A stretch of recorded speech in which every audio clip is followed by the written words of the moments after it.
Tere tulemast vaatama hamba aeroobika viimast osa. Minu nimi on Hamba-Mari ja mina olen teie isiklik hambatreener. Täna räägime, miks siis korralik suuhügieen oluline on.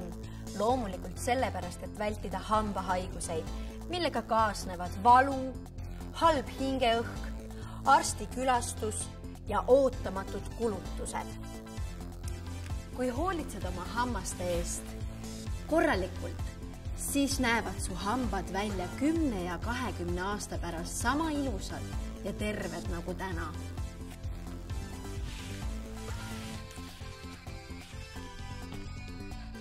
Selleks on vajalik harjata hambaid iga hommik ja õhtu vähemalt 2 minutit. Hambahari peab olema pehmete otstega ja soovitatav oleks seda vahetada üle 3 kuu. Hambaharja hoia käes pehmelt nagu sulepead. Nii ei kahjusta sa liiga tugevalt harjates oma igemeid. Paras kogus pastat on keskmise hernetera suurune. Liialdamine on raiskamine. Harjased olgu hambapinnaga 45-kraadise nurga all.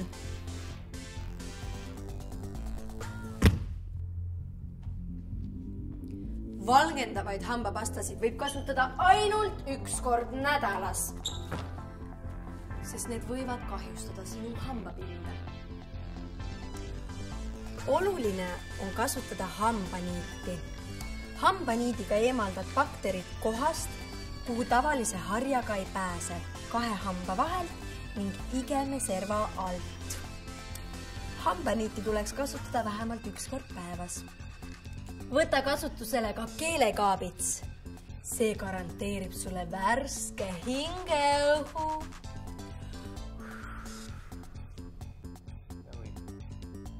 Peale igat snäkki või söögikorda kasuta ka ksülitoliga suhkruvaba närimiskummi.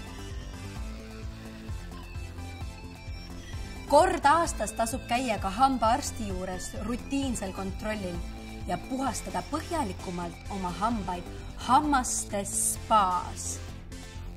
Kui avastad probleemi varakult, ei jõua see suureks kasvada. Sellega lõpetame hamba aeroobika, et olite väga tublid.